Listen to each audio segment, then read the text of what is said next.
Olá, pessoal. Bem-vindos à nossa segunda edição do Resenhemos, a resenha do Labemos. Eu sou Diogo Correia, professor da Universidade de Vila Velha e um dos coordenadores do Labemos. Estou aqui com o Gabriel Peters, a quem eu passo a palavra. Olá, pessoal. Eu sou o Gabriel, coordenador do Labemos também. E hoje a gente vai discutir a noção de afeto e de tonalidade afetiva. Lembro que na primeira semana nós discutimos a noção de tempo e de aceleração, e hoje o nosso tema vai ser afeto e tonalidade afetiva, e vamos dar início à nossa conversa a partir de definições. Da mesma forma que fizemos na primeira edição, vamos começar com algumas das definições possíveis da noção de afeto e de tonalidade afetiva. Afeto. Impulso de ânimo, sua manifestação. Sentimento, paixão. Modulação da potência de agir ou da capacidade de existir. Para definição de tonalidade afetiva, humor, estado de espírito, estado afetivo difuso. E para abrir a nossa discussão, eu acho que a primeira questão que eu queria levantar algumas hipóteses e já provocar o Gabriel é por que o afeto, né, e a tonalidade afetiva, embora sejam tão importantes e fundamentais, a gente vai discutir por quê, como, de que maneira a gente pode trabalhar isso, é tão difícil capturar, é tão difícil falar sobre eles, é tão difícil ter um repertório conceitual adequado para exprimir essa dimensão do impulso, do ânimo, do sentimento, da paixão, da modulação da potência, né, do humor, do estado de espírito e etc. A primeira hipótese que eu queria abrir para a nossa discussão é que a gente tem no Ocidente, de forma mais ampla, né, e desde a alegoria da caverna de Platão, uma espécie de paradigma visocêntrico ou ocularcêntrico do conhecimento. Sempre essa ideia da perspectiva, né, o conhecimento sempre pensado a partir desse olho, muito dentro ou fora do mundo, mas que captura o mundo a partir da visão e da sua materialidade, digamos assim. E há várias reflexões interessantes que apontam que a visão é uma espécie de sentido sintético que antecipa o tato. Portanto, o paradigma do conhecimento calcado nessa dimensão do olhar ou da visão, ele é excessivamente, né, baseado numa noção de materialidade. E que eu queria, na verdade, pensar, por exemplo, se a gente olhasse, né, e pensasse a forma de relação e de conhecimento do mundo não calcado na visão, mas calcado no odor, por exemplo. Né? A nossa relação com o mundo, nossa relação odorífica do mundo é totalmente diferente. Eu acho que há vários elementos que a gente pode explorar que nos aproximariam, digamos assim, dessa dimensão mais intensiva e afetiva do mundo.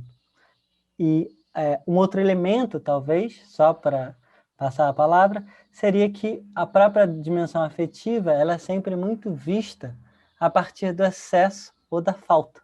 Normalmente a gente percebe, né, os afetos e as tonalidades afetivas sempre quando falta ou quando está em excesso ou quando há uma transição brusca, né? Por exemplo, eu só percebo que eu sinto raiva, que eu estou raivoso, quando eu estou com muita raiva, normalmente.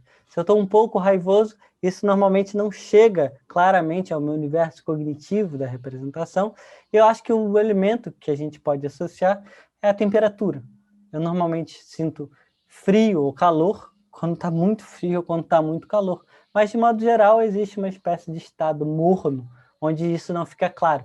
Eu acho que tem essa dimensão, talvez, da dificuldade da captura, da visibilização dessas modulações de estado afetivo que caracterizam quem nós somos e a nossa relação com a realidade. Eu acho que eu concordo com você, Diogo. Eu ia até dizer que eu concordava com a sua visão, mas aí eu percebi que eu estava caindo nesse ocularcentrismo que você denuncia. Então, eu poderia dizer que a sua sugestão analítica cheira muito bem, ou algo assim.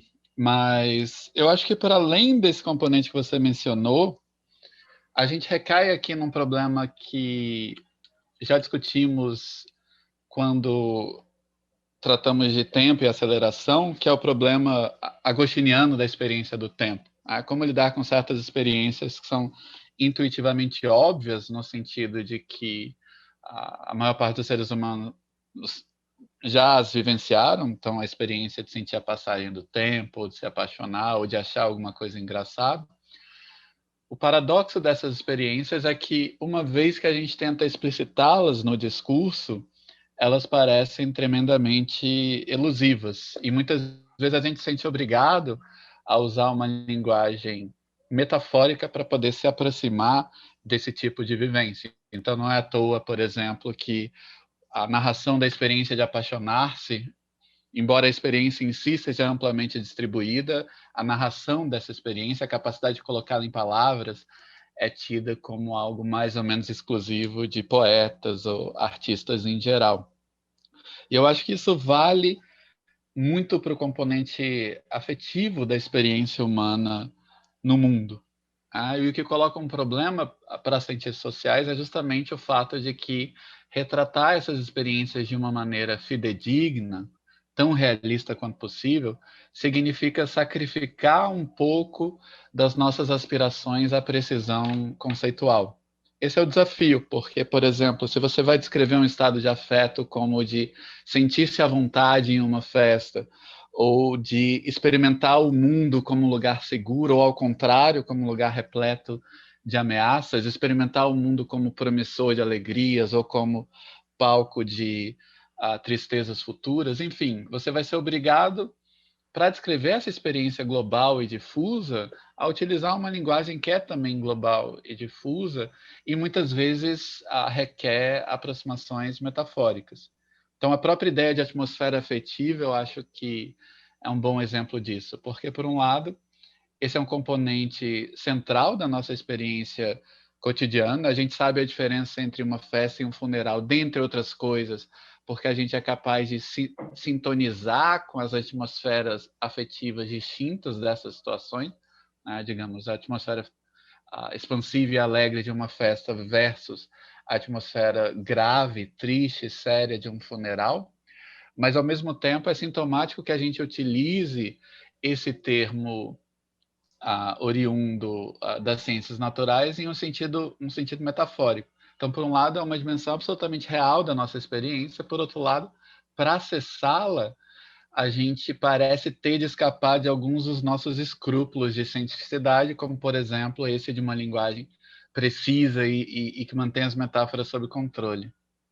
Exato. Então, eu queria, na verdade, chamar a atenção, não só para, talvez agora a gente já tenha feito uma espécie de reflexão mais específica, tentando fazer uma definição sobre o que é o afeto e a tonalidade afetiva, e eu queria chamar a atenção para a dimensão social dos afetos, né?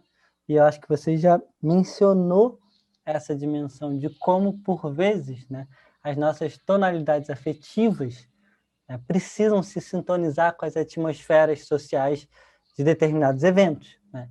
Como é importante no enterro estar sintonizado com o sentimento de tristeza, e quanto, inclusive, pode ser potencialmente ofensivo a gente não estar em sintonia com isso, e o quanto, por vezes, nos gera o sentimento de culpa, estando numa situação eminentemente festiva, de pessoas que estão em extremo estado de alegria, e a gente está num profundo estado de tristeza. E tem a discussão famosa do Moço da expressão obrigatória dos sentimentos, ou seja, a minha questão para a gente discutir é em que medida aquilo que a gente sente é socialmente produzido, socialmente determinado, em que medida a sociedade ou o mundo social contribui para modular ou para direcionar as nossas próprias modulações afetivas. Excelente. Eu acho que uma forma de refletir sobre isso é criticar o intelectualismo da noção de intersubjetividade presente nas ciências sociais. Muitas vezes essa noção das relações intersubjetivas é imediatamente identificada a relações intermentais ou mesmo intercognitivas, e o que é deixado de lado seria a dimensão intercorpórea e interafetiva, o fato de que operar no mundo social é também ser um corpo entre outros corpos, e, na verdade, é estar suscetível a essas atmosferas afetivas. Isso é interessante porque acho que você mencionou um aspecto da sintonização entre os nossos estados afetivos e as tonalidades afetivas dos cenários sociais onde a gente circula, mas, obviamente, o controle que o agente exerce sobre essa sintonização não é absoluto. Então, por um lado, tem um conceito que eu considero muito rico, que é esse de ressonância, que eu acho que diz respeito à nossa afetabilidade pelos cenários interacionais em que a gente opera. Por exemplo, se você está numa reunião de trabalho e ocorre uma discussão muito agressiva entre dois de seus colegas, a experiência do climão, da tensão, ela não é puramente intelectual, um senso de que aquela briga é inapropriada. Na verdade, você sente, por assim dizer, o climão tenso no seu próprio corpo. O mesmo poderia acontecer nessa experiência de vergonha alheia, que é uma noção criada por algum gênio desconhecido da psicologia social, porque, de fato, você sentir vergonha alheia é você ser arrebatado por esse afeto. Vai além da consciência intelectual de que tem alguém passando vergonha. Então, por um lado, existe o fato de que nós somos suscetíveis a essas atmosferas afetivas, mas, por outro lado, que essas operações de sintonização também não necessariamente são bem-sucedidas. Então, não basta, por exemplo, que eu chegue numa festa para ser capaz de me deixar sintonizar pelo afeto alegre e expansivo da festa. Inclusive, uma das experiências características da frustração e da solidão é justamente essa de você estar cercado de pessoas sem conseguir estabelecer de fato uma sintonização afetiva, sem sentir a ressonância dessa conexão com os outros na sua própria subjetividade. Esse elemento que você chama atenção, eu acho que está presente tanto, por exemplo, no Goffman quanto no Randall Collins, que é chamar atenção para o fato de que a própria compreensão, né, entre duas pessoas nessa dimensão intersubjetiva pressupõe algum grau de sintonização afetiva. Então, mesmo a mais elementar, a gente falou de rituais sociais bem demarcados que normalmente têm sentimentos muito convencionados, mas evidentemente mesmo rituais básicos do bom dia, ou mesmo a compreensão entre duas pessoas que têm um relacionamento íntimo, depende de algum modo de uma sintonia afetiva. É muito interessante, acho que todos nós já vivemos a experiência de insistir sobre um ponto que é absolutamente claro do ponto de vista cognitivo e sentir uma impossibilidade comunicacional do outro, né, ou da outra pessoa, em função de uma impossibilidade de sintonização afetiva. E a recíproca é verdadeira, às vezes a gente pode escutar algo que é aparentemente absurdo, né, mas abrir mão, digamos assim, de dizer que aquilo não faz sentido nenhum em função exatamente de um estado afetivo, empático, de acolhimento do outro, onde a gente diz, não, tudo bem. E eu acho que boa parte das relações sociais e das interações sociais pressupõem, muitas vezes, essa dimensão da sincronização afetiva que é taken for granted, que é dada, né? E normalmente ela é só explicitada, é visibilizada no momento em que a interação falha, no momento que alguma anomalia emerge e que visibiliza essa impossibilidade ou dificuldade ou dissincronia, né, afetiva, que eu acho que é condição para a compreensão cognitiva. Sim, sim, sem dúvida. É interessante o fato de que as primeiras modalidades de aprendizado ou de socialização, elas se dão justamente através dessa comunicação corpórea e dessas ressonâncias afetivas mútuas entre a criança e o agente de socialização. A mãe, no sentido da teoria das relações de objeto, não necessariamente a mãe biológica, uma mulher, etc. E, na verdade, esses esquemas de sintonização corporal e afetiva, eles continuam acompanhando mesmo a comunicação verbal. E como você mencionou, é mais fácil observar a importância desses esquemas comunicativos não verbais para a comunicação verbal em cenários em que ele não está presente. Então, por exemplo, quando você faz um comentário irônico e como não tem como a recorrer a um ponto de ironia quando está escrevendo para alguém no WhatsApp, imediatamente esse comentário pode não ser entendido como irônico. Por quê? Porque ele não está sendo ali acompanhado, por exemplo, das entonações de voz ou das indicações fisionômicas de que aquilo é ironia. Não surpreende, sem querer fazer sociologia de boteco, já fazendo, não surpreende que os emoticons tenham se tornado tão absurdamente importantes, por exemplo, na nossa comunicação escrita no WhatsApp, etc.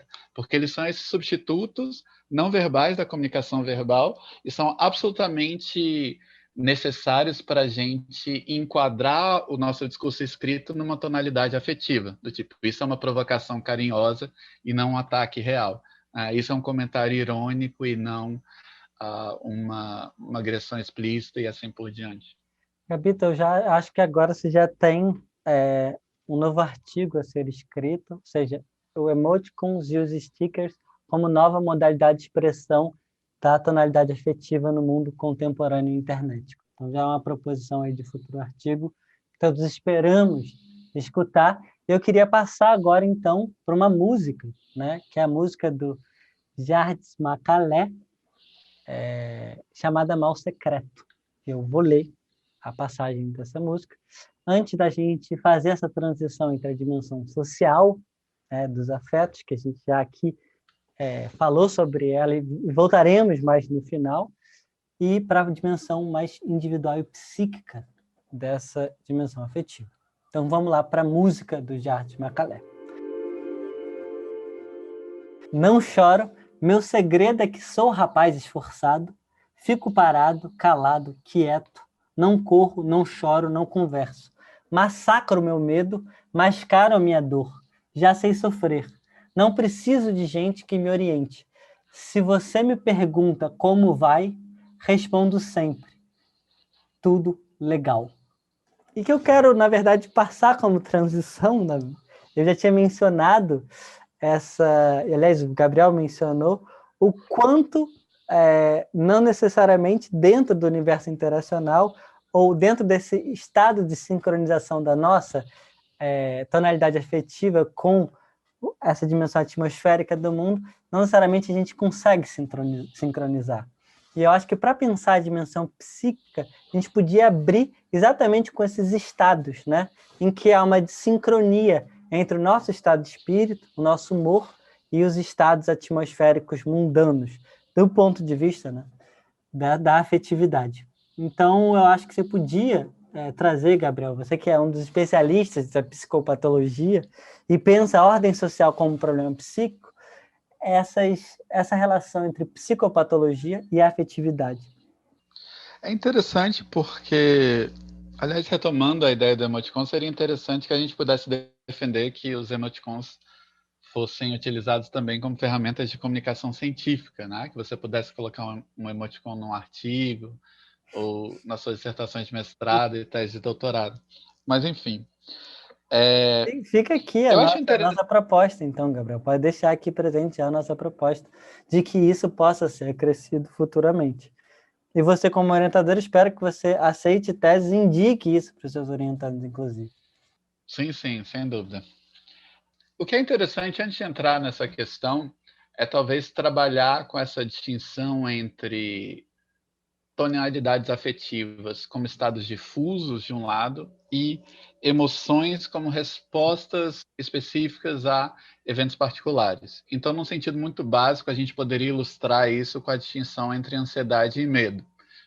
Sentir medo é responder emocionalmente a um evento específico, por exemplo, um assaltante aponta a arma para minha cara.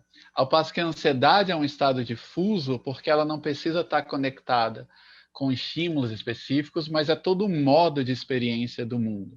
Quase uma experiência geral da minha própria condição como vulnerável e do mundo como palco de ameaças. E, inclusive, muitas vezes, essa ansiedade como estado difuso é que faz com que eventos específicos possam adquirir certas colorações. Então, se você está num estado de humor ou afeto ansioso, aquilo que outra pessoa veria como um copo d'água capaz de saciar a sede, você vê como uma arma potencial que pode te envenenar. Só para dar um exemplo um tanto extremo. Isso é importante por quê? Porque significa também que as pessoas habitam ou podem habitar mundos experienciais distintos. Isso é algo que aparece na fenomenologia também da depressão. A diferença entre depressão e tristeza às vezes é ilustrada também nesses termos. A tristeza pode ser uma resposta emocional a um evento específico, como a perda de um emprego, a morte de um ente querido, ao passo que a depressão é essa contaminação da atmosfera inteira da minha experiência, como se eu tivesse passado a habitar em um mundo distinto, como se o mundo tivesse se tornado deprimido. E esse é um dos motivos pelos quais é importante para a ciência social tratar dessas dimensões, porque parte dos problemas da vivência depressiva são problemas de comunicabilidade. Muitas vezes as pessoas sentem essa condição de maneira difusa, como uma vivência corpórea, e só são capazes de narrar através da linguagem metafórica. Um exemplo clássico é esse do isolamento existencial que a Silvia Plath, num livro maravilhoso e perigoso e terrível também, mas um livro absolutamente genial, a Silvia Plath chamou essa condição de redoma de vidro. Aí, na verdade, nos depoimentos, às vezes, da solidão, relativos à solidão dos deprimidos, isso é descrito como uma experiência de estar numa bolha, ou como se houvesse um vidro interposto entre o indivíduo e o mundo. E, obviamente, esses indivíduos não estão delirando, eles não acham, de fato, que estão numa bolha, mas estão descrevendo justamente essa dificuldade que eles têm em alcançar o mundo. Naquilo que, na nossa linguagem mais específica, a gente chamaria de sentir uma ressonância corpórea e afetiva do seu contato com os outros. Então, tanto é possível você sentir, por exemplo, conectado com outro com quem você não interage presencialmente. Então, duas pessoas se olham de onde você sente o amor, por assim dizer, daquela pessoa. Quanto é possível, na verdade, você não sentir essa ressonância corpórea afetiva mesmo quando existe o contato. Na situação de uma pessoa em depressão que pode ser abraçada, digamos, pela mãe, mas ainda assim não consegue sentir aquela ressonância corpórea afetiva no seu corpo. Então, na verdade, tentar colocar essa experiência em palavras é também algo que a gente deve a essas pessoas que, para além do que estão sofrendo também com essa dificuldade de comunicação da sua experiência. Isso é interessantíssimo, porque vários problemas eu acho que são oriundos exatamente dessa compulsoriedade de determinados sentimentos. Por exemplo, uma mãe que não consegue sentir amor, afeto e carinho pelo bebê, por exemplo, né? E o tipo de culpa que ela pode sentir em relação a isso, como boa parte dos sentimentos que a gente pensa, eles estão atrelados a essa desincronia, né? Ou expectativas socialmente padronizadas, né, de manifestação de sentimento e a capacidade que os indivíduos têm de sentir, porque exatamente, enfim, uma característica, eu acho, que é particularmente própria do universo afetivo e das tonalidades afetivas, é o fato de que diante delas nós somos passivos. Nós não podemos nos obrigar a sentir um determinado sentimento, nós simplesmente somos esse sentimento que nós sentimos. No máximo que a gente pode fazer é criar condições ambientais que possam direcionar. Eu queria chamar a atenção também para outras potenciais, né, psicopatologias que estão atreladas, que podem ser visibilizadas de outro modo a partir do momento que é um pouco o exercício que a gente propõe aqui, que é colocar, digamos assim, as diversas dimensões entre parênteses e pensar tudo a partir do afeto e da tonalidade afetiva e da possibilidade da sincronização, que é, por exemplo, a gente pode pensar o autismo, né, desse ponto de vista especificamente, como uma incapacidade de um determinado indivíduo de sincronizar, né, com o outro no sentido socialmente padronizado. Então, evidentemente, não quer dizer que uma pessoa, né, dotada de autismo, que ela não se sincronize, mas o tipo de sincronização que ela estabelece com o outro não é aquele que corresponde às expectativas socialmente padronizadas. Outro elemento que a gente pode mencionar também, quando a gente pensa síndromes ou psicopatologias do ponto de vista do afeto, é a famosa síndrome de Capgras, descrita pelo Oliver Sacks, que é basicamente um tipo de síndrome que é dada momento em que uma pessoa reconhece a outra, por exemplo, uma esposa reconhece o marido, mas ela olha para ele e diz, você se parece com ele, mas na verdade você é um impostor, porque existe uma compreensão cognitiva de que ele é o marido dela, porque existe uma semelhança, mas é como se a carga afetiva de familiaridade, de proximidade, de carinho se ausentasse. E por isso é visível, né, importante do quanto a dimensão afetiva é absolutamente fundamental para toda e qualquer relação que a gente estabelece com o mundo. E acho que você podia falar duas coisas, tanto da esquizofrenia, que é particularmente um tipo de psicopatologia que você trabalhou, quanto, eu acho que a gente podia entrar na relação entre psicotrópicos e afeto.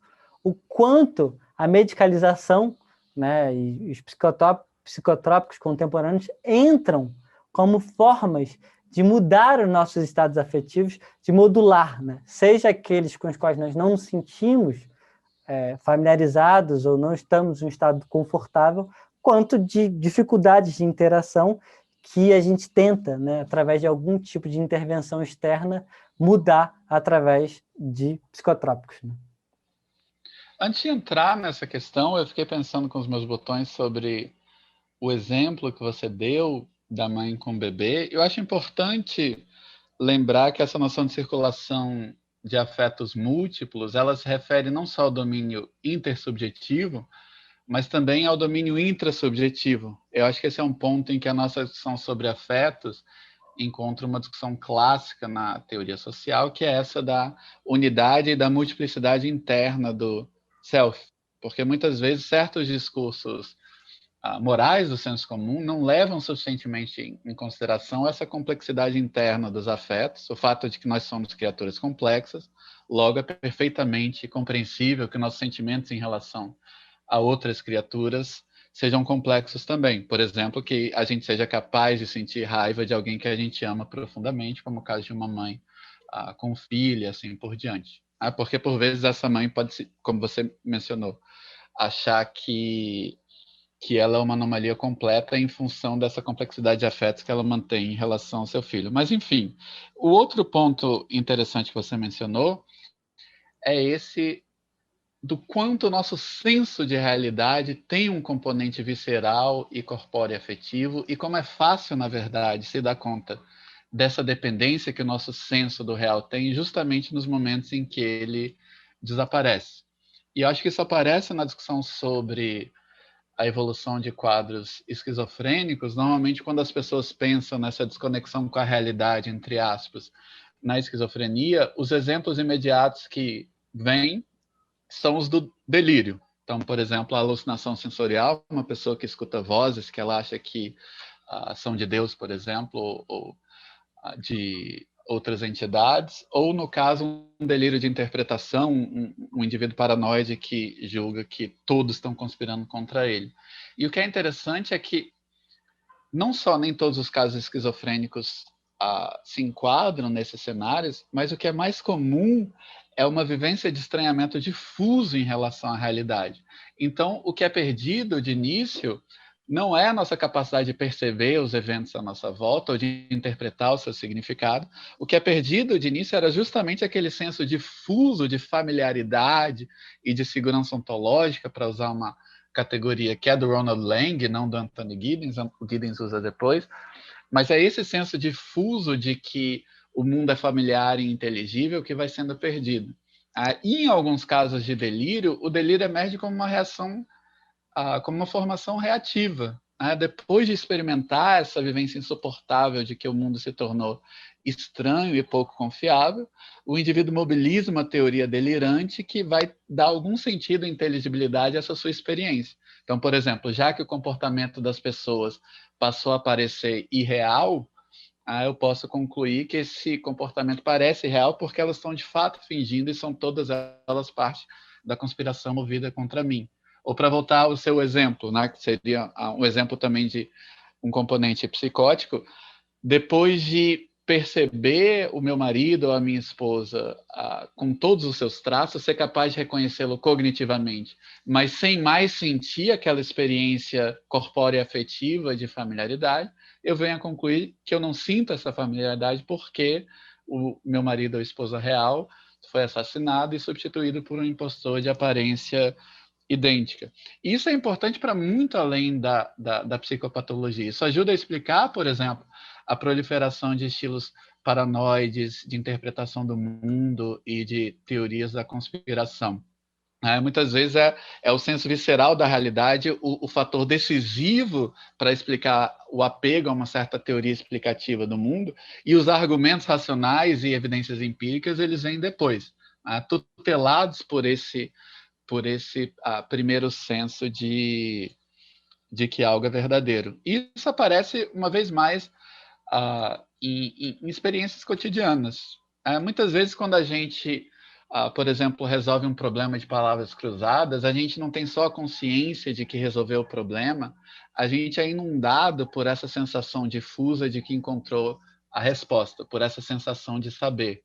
E existem cenários em que você pode ter a sensação de saber sem de fato saber. A experiência de ter uma resposta na ponta da língua é um exemplo disso. É uma experiência bizarra, né? Porque, por um lado, naquele momento você não sabe a resposta. Por outro lado, você está sendo inundado pela sensação de que sabe a resposta. Mas você pode também ter o saber sem a sensação de saber. Por exemplo, um indivíduo com transtorno obsessivo compulsivo sabe, num sentido intelectual, que os seus temores são injustificados, mas todas as vísceras dele estão falando para ele que ele precisa lavar a mão por mais 2 horas, caso contrário ele vai ter uma doença das mais terríveis, ou enfim, qualquer outro exemplo do tipo.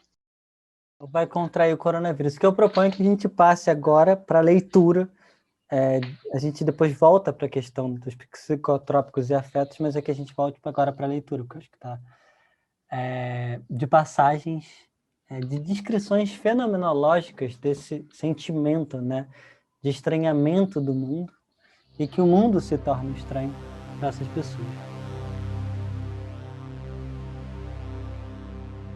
Eu não podia alcançar outros seres humanos, havia uma distância insondável entre mim e qualquer outro ser humano, e era desesperadoramente importante ser capaz de preencher aquele ato, procurar um mundo humano verdadeiro entre 2 pessoas. Outra passagem. Mais do que tudo, eu estava terrivelmente sozinho, perdido, em lugar duro e distante, um terreno horrível reservado apenas para mim. Não havia qualquer lugar para ir, nada para ver, nenhum panorama. Embora essa paisagem me cercasse, vasta e amorfa, eu não podia escapar dos terríveis limites do meu corpo de chumbo e do meu olho abatido. Outra passagem. Com frequência, sinto como se o mundo estivesse muito, muito longe e é necessária uma enorme quantidade de esforço para se engajar com ele e com a sua vida. Você se sente como se estivesse assistindo à vida de uma longa distância, apartado da realidade. Outra passagem. Me sinto como se estivesse assistindo ao mundo ao meu redor e não tenho como participar. Outra passagem. Me sinto como se estivesse em uma bolha. Outra passagem. Me sinto como se fosse um fantasma. Não posso tocar ou ver o mundo claramente. Ele se torna todo cinza. Bom, eu acho que todas essas passagens, em alguma medida, indicam, né, o avesso de todo e qualquer pressuposto da sociologia, de todos os conceitos relacionados à ideia de socialização, de hábitos, etc., que é a capacidade que o mundo social tem de familiarizar, né, de recrutar indivíduos jovens e torná-los familiares com o mundo social.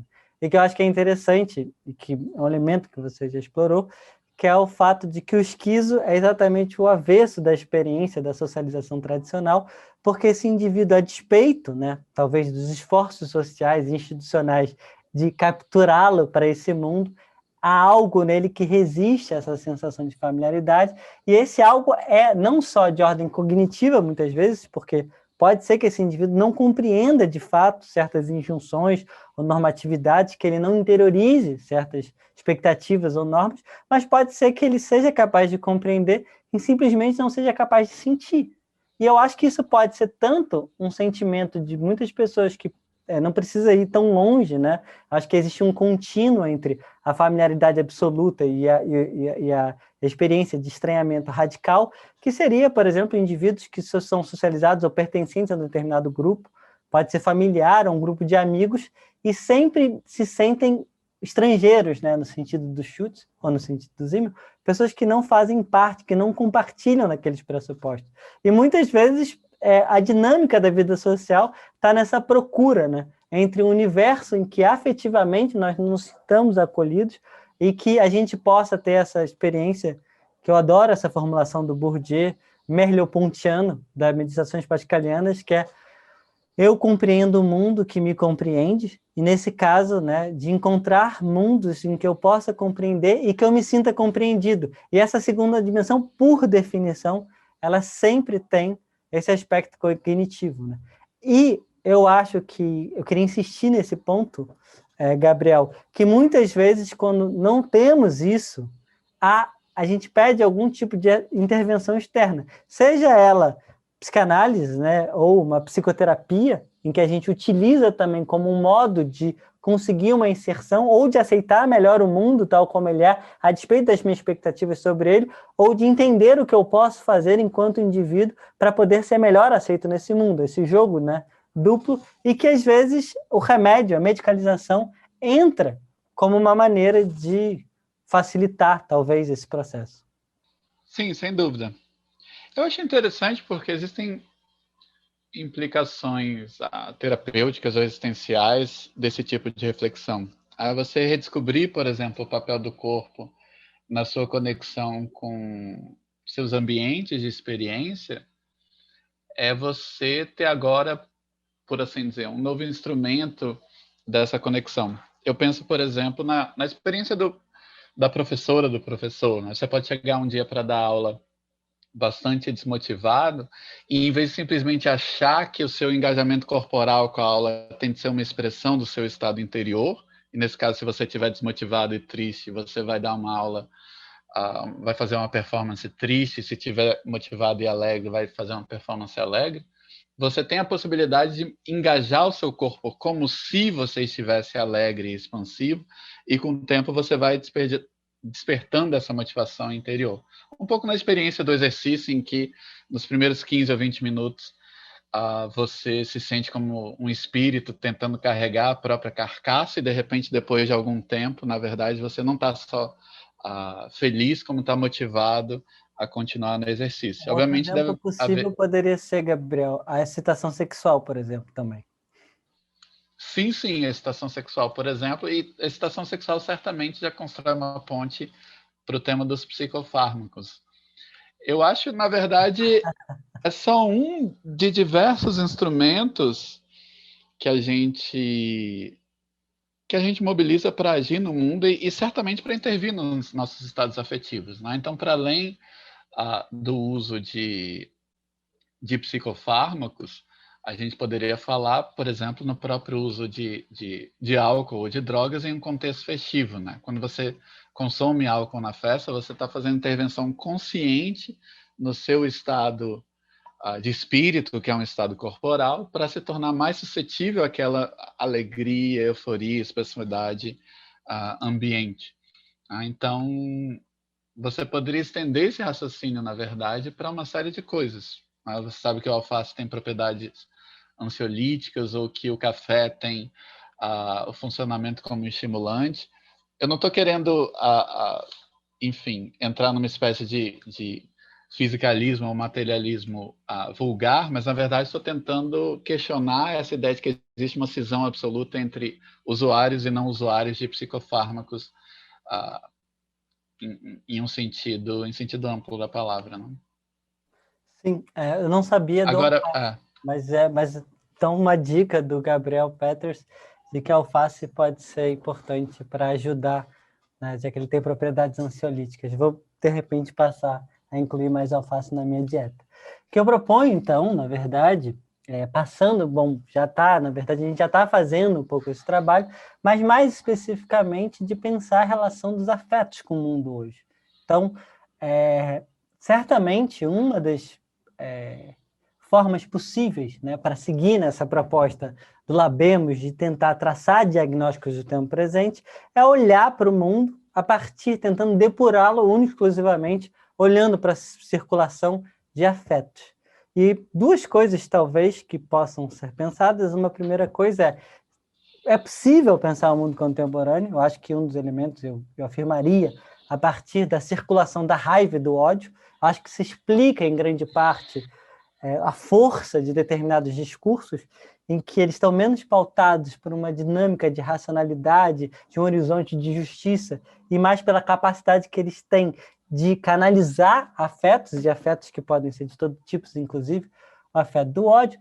E um outro elemento que eu queria chamar para a discussão é em que medida também o mundo de hoje pode ser pensado a partir das suas práticas de intensificação e desintensificação de afetos. Em que medida a gente tem discursos que estão relacionados a o que seja a boa vida, uma vida boa, né? A vida boa, no discurso, por exemplo, contracultural, seria aquela em que você eleva maximamente, ainda que ela possa ser curta, mas que você seja capaz de hiperintensificar os afetos, ou pode ser também, em outro discurso, num orientalismo, numa concepção mais budista, em que a boa vida está exatamente na capacidade que a gente tem de desintensificar maximamente e buscar, por exemplo, um estado de ataraxia. A gente pode pensar isso como contínuo entre dois extremos. Então, acho que eu queria provocar essa reflexão sobre como pensar, né, o mundo hoje a partir da noção de afeto, da circulação de afeto e dessas práticas de intensificação e de desintensificação de afetos. Sim, sim. Diz aí, Diogo, como? Eu adoro que o Gabriel, toda vez que ele... Sim, certamente. Agora ele não tem a menor ideia de como responder. Ele já diz aí como. Eu como proposta, diria que tem duas grandes questões, na verdade. Inclusive, você leu, esqueci o nome do autor, o Age of Anger, né? Que seria exatamente um autor que aposta nesse diagnóstico de que o tempo presente está calcado na noção de ódio. E vários trabalhos convergem nessa direção de que o que existe hoje, de fato, talvez mais do que em outros momentos, em que medida também, talvez, obviamente, a gente não pode dizer que o ódio passou a existir no mundo e ele não existir, seria absolutamente absurdo, idiota, mas certamente essas novas modalidades de circulação de informação e de afetos também, né? Que o WhatsApp e todas essas... elas possuem, digamos assim, talvez uma capilaridade maior, né, e que permitem, digamos, uma congregação, uma circulação e talvez controles. Em que medida, por exemplo, eu te pergunto, já que é uma reflexão que você coloca, as bolhas informacionais podem ser pensadas não só como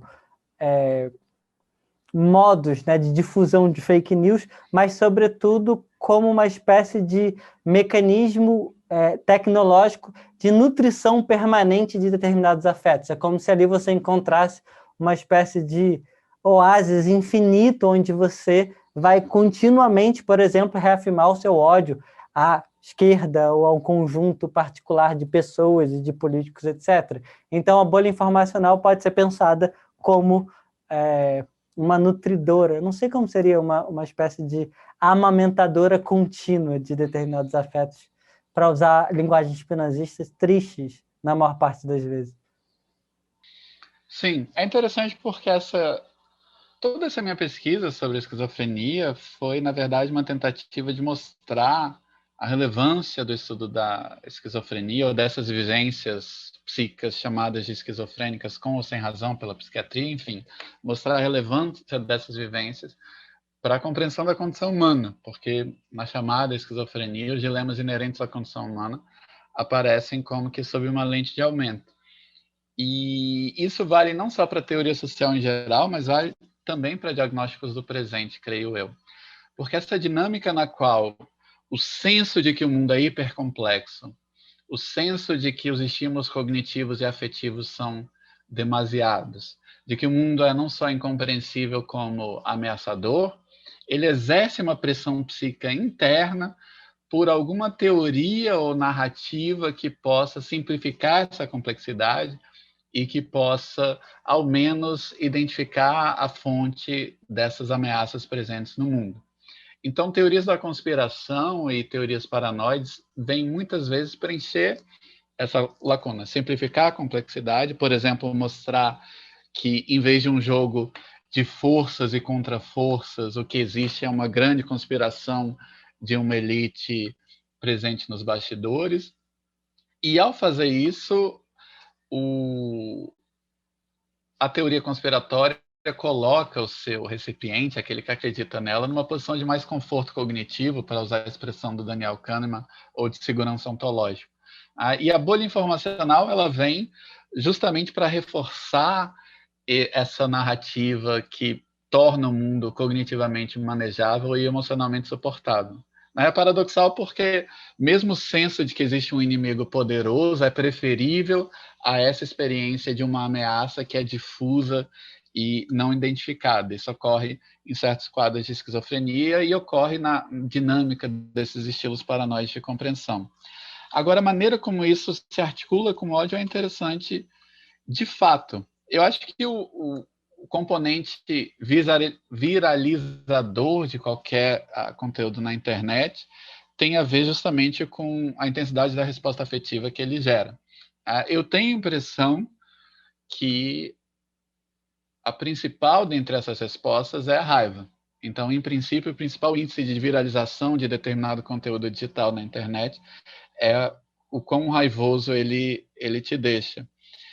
E, bom, a gente poderia pensar em articulações entre a psicologia do vício e a psicologia dos afetos. A Wendy Brown tem uma reflexão muito interessante sobre como uma certa noção neoliberal de liberdade pavimentou o caminho para uma espécie de catarse diante da proclamação da própria independência em relação a quaisquer restrições à conduta individual, inclusive daquelas que vêm de valores básicos como a civilidade e o respeito à vida alheia. Então, embora a Wendy Brown não estivesse discutindo, por exemplo, o coronavírus, ela certamente teorizou o mecanismo psíquico dessa política do foda-se, com perdão da palavra, que começa, digamos, nessa crítica do politicamente correto, nessa ideia de que eu não preciso prestar contas a ninguém quanto ao meu discurso, e vai cair nessa recusa a usar máscara na rua ou a reduzir as próprias emissões de carbono. Enfim, existe um senso aí de uma ameaça que é psicologicamente vencida pelo comportamento reverso, que é essa catarse da autoafirmação frente a essas ameaças, etc. Tem um texto, na verdade, que eu coloquei lá sobre isso, que é sobre Frankenstein, Bolsonaro e outras figuras do monstro Lá autoritário. onde, Gabi? Lá no blog do Labemos. Mas isso tem que dizer, porque as pessoas não... Tem um componente indexical quando você fala lá, que as pessoas não necessariamente sabem do que você está falando. É um blog do Labemos. Só queria chamar a atenção para um ponto que acho que a gente não tem que entrar propriamente nessa, talvez seja um tema para um outro podcast, mas que tem tudo a ver com o que você está dizendo, que é talvez um dos elementos mais fundamentais do mundo contemporâneo. Eu recomendaria, inclusive, o livro da Natalia Einik, que se chama Da Visibilidade, em que é o capital de visibilidade. Eu acho que, mais do que em outros momentos, nunca o capital de visibilidade foi tão relevante e tão importante. E óbvio que ele é um capital transponível para outros, mas eu acho que ele tem uma autonomização e um crescimento da sua importância que é absurdo. E ele tem tudo a ver com essa ideia de que ganha mais visibilidade, viraliza, que foi o elemento que eu acho que é uma hipótese muito plausível, aquele ou aquilo que é passível de canalizar maximamente afeto. Então, o clique, né, toda essa política do clique, da visualização, ela está muito atrelada à capacidade de canalizar afeto, e o ódio desempenha um aspecto fundamental. Daí a importância, né, inclusive desse artigo que você mencionou, da trollagem. Porque a trollagem, pode ser tanto o ódio que a pessoa que pratica desperta, quanto uma espécie de realização derivada por tabela, né, que a pessoa que é trollada gera naquele que visualiza. Então, muita gente se sente realizado. Quando alguém da extrema-direita vai numa manifestação de alguém da esquerda, ou vice-versa, tem essa realização de que ele está trollando alguém que eu odeio. Então, assim, é como se o meu ódio, de alguma forma, fosse realizado por intermédio. E isso é um elemento muito... que eu lembro de Um desses caras, eu acho que é o Mamãe Falei. Depois qualquer coisa a gente corta essa porra. Mas enfim, o Mamãe Falei, ele diz isso. Ele fala, cara, eu gravava vários vídeos e eu era completamente irrelevante. A partir de um determinado momento, eu saí e comecei a trollar a gente de manifestação de esquerda e de repente eu comecei a ganhar um capital de visibilidade absurdo. Então, ele falava, eu tentava falar conteúdos políticos positivos, daquilo que eu acreditava, e absolutamente ninguém me dava atenção. Então, eu acho que tem um componente aí que, no final das contas, boa parte da internet, do Instagram e do YouTube é quem consegue canalizar mais afeto, quem consegue ganhar o capital de visibilidade, e isso passa por intermédio desses processos de tornar-se visível para o outro a partir da realização, ou da expressão e da canalização de algum tipo de afeto. E não importa qual seja esse afeto. Pode ser um afeto alegre ou um afeto triste. E o paradoxo é que, como você mencionou, o ódio parece ter um papel muito mais importante do que a admiração, o amor, etc. Pelo menos nesse jogo do universo internetico e social. Então, agora, deixando o ódio para trás, acho que a gente podia fechar a nossa discussão, Gabriel, com a Covid-19, que eu acho que tem que ser um tema recorrente de encerramento dos nossos podcasts, afinal de contas, é questão inexorável do nosso tempo, que nós estamos vivendo, e, evidentemente, tem uma leitura a ser feita de quais são os novos afetos, ou qual a circulação de afetos que pode ser caracterizada. Ou seja, vamos olhar a Covid a partir dessa dimensão. O que ela cria, o que ela produz, o que ela faz circular. Tem alguma intuição, assim, diagnóstica sobre a Covid a partir dessa dimensão dos afetos? Claro que eu vou esperar você falar para falar alguma coisa. Eu não sei, a minha primeira inclinação seria pensar a psicologia da compaixão e a relação com o senso de responsabilidade moral por outros, inclusive outros estranhos, não conhecidos, outros distantes e outros invisíveis. Esse é um tema clássico e, na verdade, você tem uma série de perspectivas críticas sobre isso. De início, os meios de comunicação de massa apareciam como instrumentos capazes de tornar o sofrimento distante visível, e a resposta ética e moral esperada a essa visibilização do sofrimento nem sempre fez jus aos ideais que foram projetados nessa ideia dos meios de comunicação como instrumentos de uma consciência pública cosmopolita, etc. E acho que dois mecanismos operavam aí. O primeiro é aquele conhecido como fadiga da compaixão, que é essa ideia de uma dessensibilização em função da reiteração contínua de mensagens de sofrimento. Isso é interessante porque a gente observa isso em si próprio, mesmo quando tem uma consciência crítica do que está acontecendo. Então, por exemplo, essa naturalização de 2.000, 3.000 mortes diárias, esse avanço dos números na direção de 400.000 mortos por Covid-19 do Brasil. Por mais que a gente faça um esforço para não se anestesiar, a gente vê em operação certos mecanismos que têm a ver com a habituação em relação à notícia, mas acho que tem também a ver com a própria matemática da morte. Por algum motivo, isso já é estudado em textos de psicologia. 1.000 mortes, quando você passa de 0 a 1.000 mortos, o peso disso na sua consciência moral ou no seu senso de compaixão é mais significativo do que quando você passa de 251 mil para 252 mil. Mas, de qualquer forma, eu penso que outros instrumentos estão disponíveis para isso. Eu fiquei pensando com os meus botões, eu posso estar muito errado, mas esse debate sobre as imagens do sofrimento também evoluiu, e a crítica da espetacularização do sofrimento, a crítica da transformação do sofrimento em objeto de contemplação pornográfica avançou muito, mas eu fico pensando em que medida um certo sensacionalismo estratégico seria necessário agora. Não sei, estou pensando alto. Eu nem sei se valeria a pena gravar isso.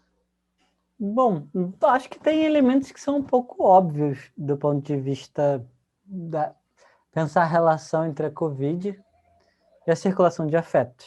Evidentemente que se a gente tivesse uma espécie de afetômetro, né, de alguma coisa que fosse capaz, da mesma forma de um termômetro, né, de capturar os afetos coletivos em função da Covid, tem esse elemento de uma parcela da população de se sentir interpelado pelo outro, etc., mas tem um medo, evidentemente, que passa, digamos assim, coletivamente a habitar muito mais. As pessoas, a gente até mencionou no podcast passado, quando a gente falou da Covid como aceleradora da finitude, e evidentemente que as pessoas novas, inclusive, passam a ter uma consciência maior da possibilidade real de que algo possa matá-las. Então, eu acho que o medo é um elemento que, se a gente tivesse afetômetro é horrível, né? Eu não conseguia formular uma... Mas, enfim, um termômetro medidor de afeto, certamente o índice de medo aumentaria de forma considerável. E outro elemento que a gente pode pensar em termos de sentimento é o caráter ansiogênico dessa doença, no sentido em que, ao produzir, pelo menos em boa parte da população também, confinamento, ela gera uma série de novos afetos, e o que a gente pode também pensar é em que medida a ausência de contato intercorpóreo gerada pela Covid-19 também não produz, sabe, uma espécie de buraco afetivo nas nossas relações interpessoais. Eu escutei relatos de várias pessoas muito próximas falando sobre essa necessidade, essa falta brutal, desde sair na rua para tomar uma cerveja com os amigos, até abraçar uma outra pessoa. E é considerável o fato de que muitas pessoas ficaram de fato sozinhas e há muito tempo não podem abraçar o pai, o avô, a mãe, porque se sentem, evidentemente, né, um potencial risco a esse outro, mas mais do que isso, isso produz, eu acho que, buracos afetivos que são particularmente consideráveis e têm efeitos sobre os quais, têm efeitos diretos sobre pontos que a gente mencionou ao longo da nossa conversa. Certamente, e aí é engraçado porque há pessoas deprimidas e ansiosas, mas a depressão, nesse caso, não se dá pelo fato de que a pessoa sente uma redoma, né, de um mundo, ou seja, porque ela não consegue se conectar com o mundo que está numa tonalidade afetiva diferente, e a partir disso se tornou estranho, mas o mundo efetivamente se tornou estranho e ela não pode mais fazer coisas que ela até então fazia. Então, o estado depressivo não por uma incapacidade de sincronização afetiva, mas porque o mundo, no seu estado atmosférico, ele mudou. E você ligar para um amigo que vai te dizer, não vou sair porque eu tenho medo de contrair a Covid-19, ou porque diz que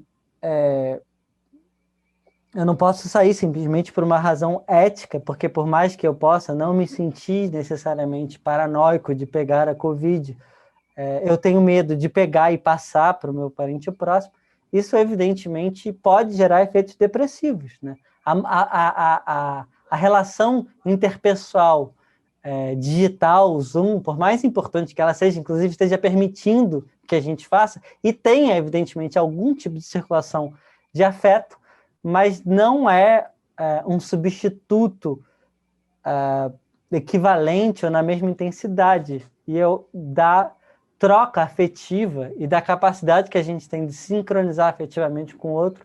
Isso é uma questão do Collins, inclusive, né, que até é um pouco polêmica, mas com a ausência de contato intercorpóreo. Então, eu acho que esses dois elementos, do ponto de vista afetivo, são particularmente gritantes por todos nós que estamos vivendo esse período pandêmico.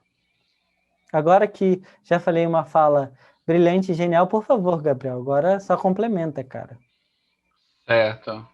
A despeito da intimidação e do quão estúpido eu vou parecer em comparação com você, eu fiquei pensando com meus botões sobre essa questão da insegurança ontológica. Às vezes, quando a gente pensa em certos indivíduos diagnosticados com esquizofrenia, são os indivíduos que não conseguem ter aquela experiência de familiaridade e segurança no ambiente que as pessoas, entre aspas, normais conseguem estabelecer. Mas o que existe como fonte de insegurança ontológica radical é o trauma. E o trauma é justamente a quebra desse casulo protetor, essa descoberta de que as estruturas que a gente constrói para sentir a nossa inserção no mundo como confiável, segura, previsível, inteligível, são mais falíveis do que a gente pensava. Sobre esse aspecto, obviamente existem gradações e gradações do trauma em relação, por exemplo, às pessoas que morreram, em relação às famílias enlutadas, em relação ao sofrimento dos profissionais de saúde da linha de frente. Mas, de maneira geral, isso é um trauma experimentado numa dimensão coletiva, e ele certamente mexe com as expectativas de confiabilidade e previsibilidade que a gente vinha depositando no mundo. Sobre esse aspecto também é um fator decisivo para pensar a saúde mental. Em princípio, os efeitos da pandemia de Covid-19 são devastadores nesse âmbito, mas eles vão forçar, eu acho, um repensar dos diagnósticos psiquiátricos também.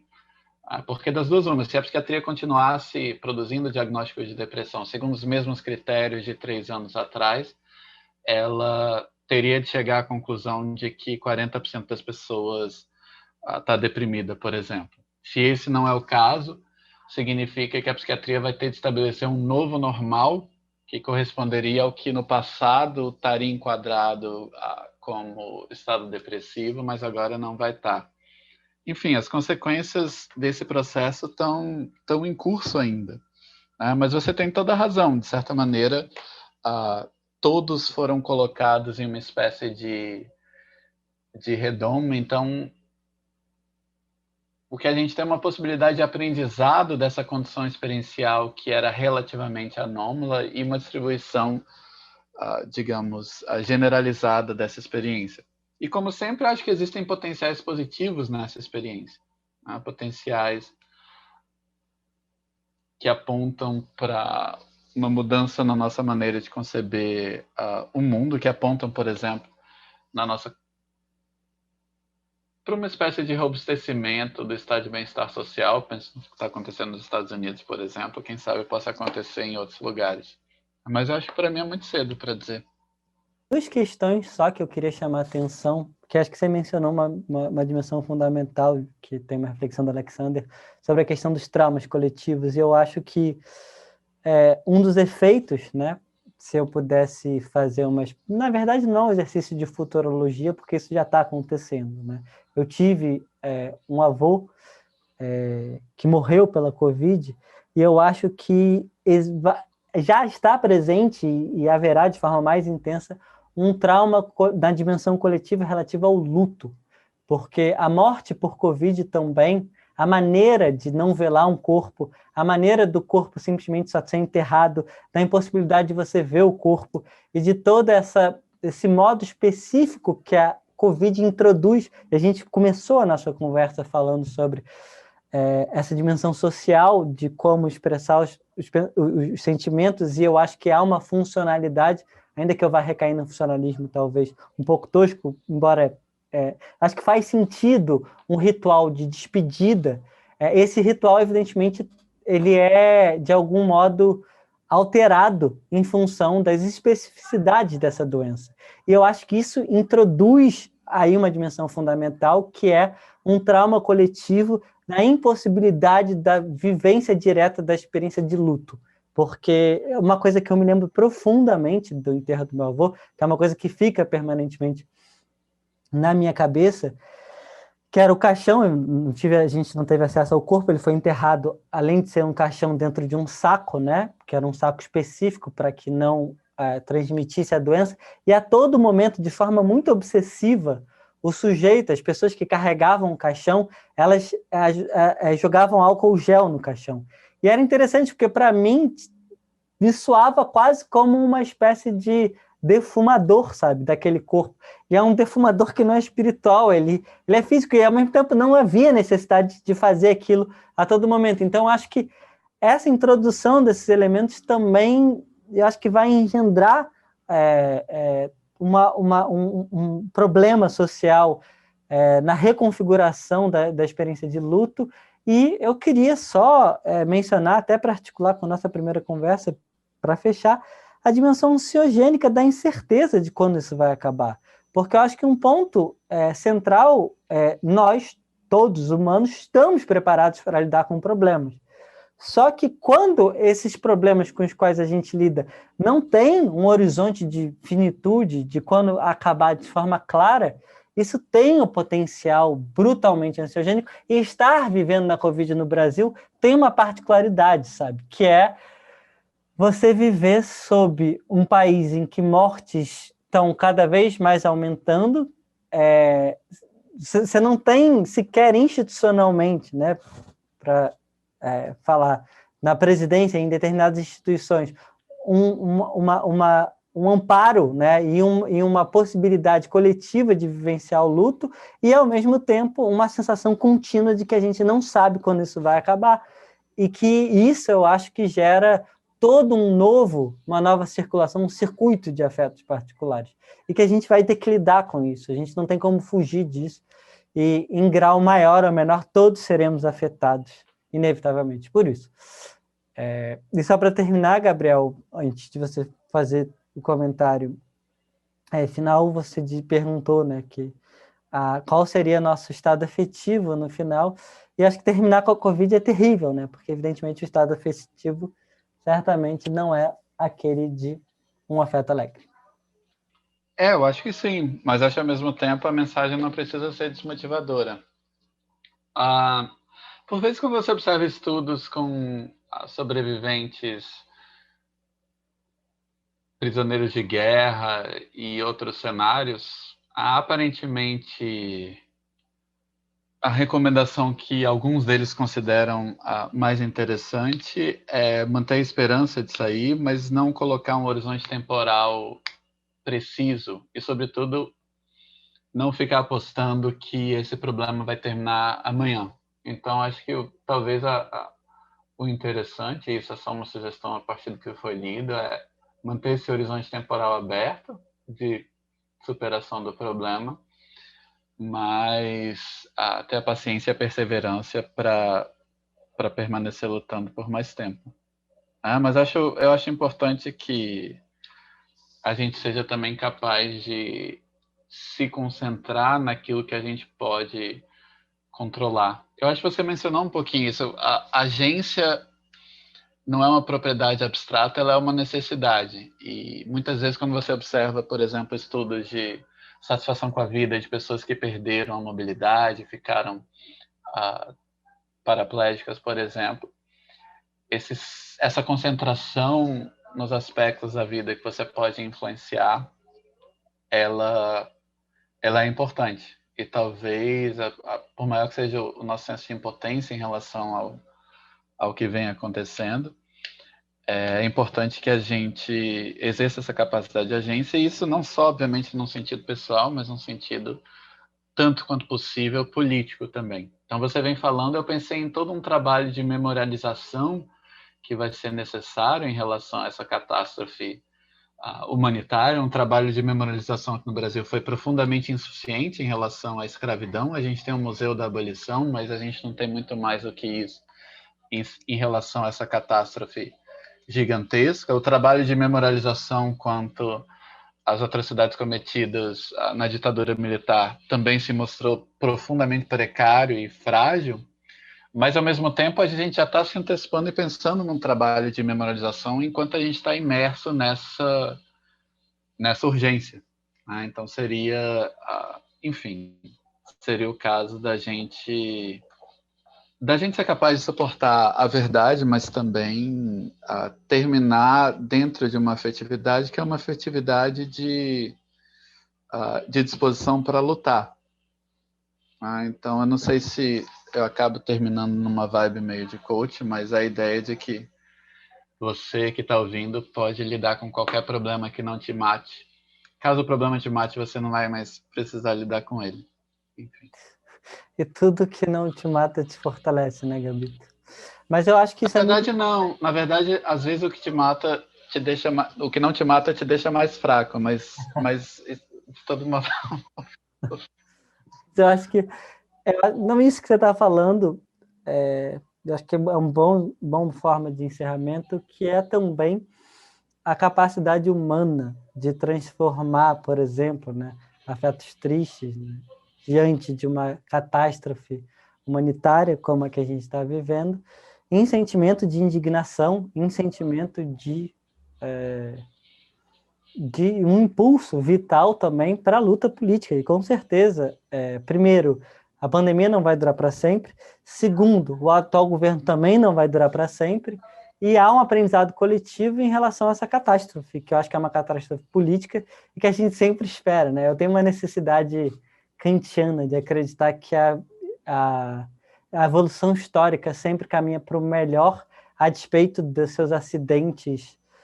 E para mim, o atual presidente ele é um acidente histórico. Ele para mim é uma espécie de catástrofe, como se fosse um acidente de avião. São muitos elementos, são muitos fatores que falham concomitantemente para que isso se torne possível. E eu espero, eu acho que eu tenho esse sentimento de esperança de que essa catástrofe política se reverta em algum tipo de aprendizado coletivo e que é isso, a cada acidente de avião há um novo dispositivo de segurança que é formulado para evitar que aquilo aconteça novamente. Então, eu acho que a gente podia, na verdade, o que eu gostaria de deixar é tanto a possibilidade de transformação dessa tristeza em indignação e mobilização coletiva, quanto o fato de que toda catástrofe também gera um aprendizado e que isso pode gerar um novo dispositivo que impeça que esse tipo de catástrofe política, seja do Bolsonaro, seja do Trump também nos Estados Unidos, possa vir a acontecer de novo. Então, eu acredito nisso profundamente, ainda que saiba que isso possa simplesmente não se realizar. Tomara que você esteja certo. Então tá, então terminemos aqui numa tonalidade afetiva de esperança, que é o que a gente pode de melhor fazer nesse momento, mas obrigado, pessoal, e a gente agradece a audiência de todos e esperamos você na próxima reflexão podcastiana do Resenhemos, o podcast do Labemos. E agradeço a Bárbara, a nossa diretora e montadora, pela paciência e por todo também trabalho coletivo que não é visível na voz, mas certamente é permanentemente onipresente no que é de bom que a gente está fazendo. Obrigado, pessoal.